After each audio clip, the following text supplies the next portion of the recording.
Tigercast fans, it's time for our first draft profile video for 2025. Ahead of this upcoming draft, we haven't really delved into this area too much yet while the season's been on, but now the season's over, I thought it's time to start looking at some of the potential draftees that we could be looking at with our draft picks this year. And there's a couple of really good players in amongst the ranks. I know people talk about it being a compromised draft, and in some ways it is with all the academy selections and father-sons and whatever else that's going on. But there is still some talented kids in and amongst the mix that we can look to add to our list for 2026 and beyond. And the first player I want to talk about today, he's someone that I had flagged really, really early on in the piece. And look, honestly, I've probably gone a bit hot and cold on him myself at various times. But in recent times, I think the heat's amping right back up. And that's Noah Hibbins-Hargreaves, who plays for the Dandenong Stingrays. He's 186 centimetres. He's playing as a midfielder primarily now, sort of this part of the season. But in his last couple of years of coach, he's been playing as like a wing or a half forward.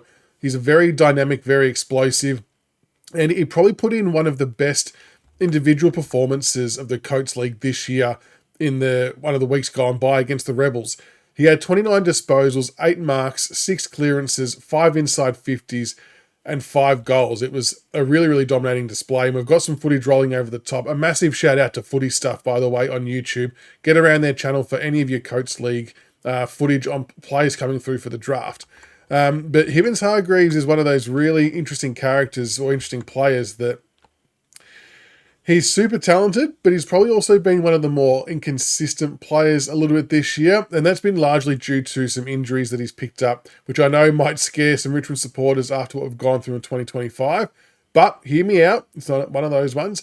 So he had Botox injections in his calf during pre-season. I really don't know what that would be for. I'd be actually keen to learn more about that.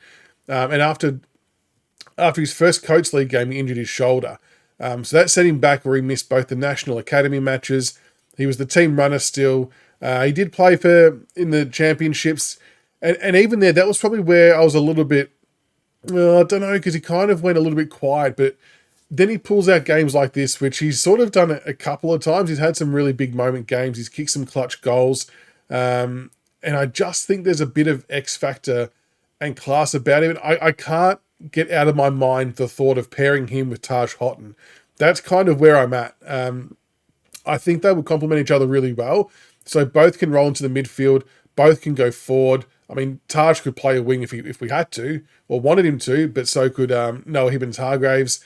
And what Noah does really well, being 186 centimetres, he's a bit taller than I think what Taj might be, but Noah's actually really strong overhead marking. So you would have seen some marks in the highlight clips. He can take a good overhead grab. And he has bobbed up and kicked some really clutch goals as well throughout the year. So he doesn't mind the pressure situations. He's got good speed off the mark, strong overhead ability, and he doesn't waste too many disposals, which is good too. I just think he can add a really nice element to our team. And, we're all crying out for speed and for class and all that kind of stuff. And I think he would be a wonderful pairing. Now, so I guess the big question is, though, where do you pick him up draft-wise? We're going to have picks 3 and 4. I say 3 and 4 because I think the West Coast will get pick number 2 for Oscar Allen, whether we like it or not.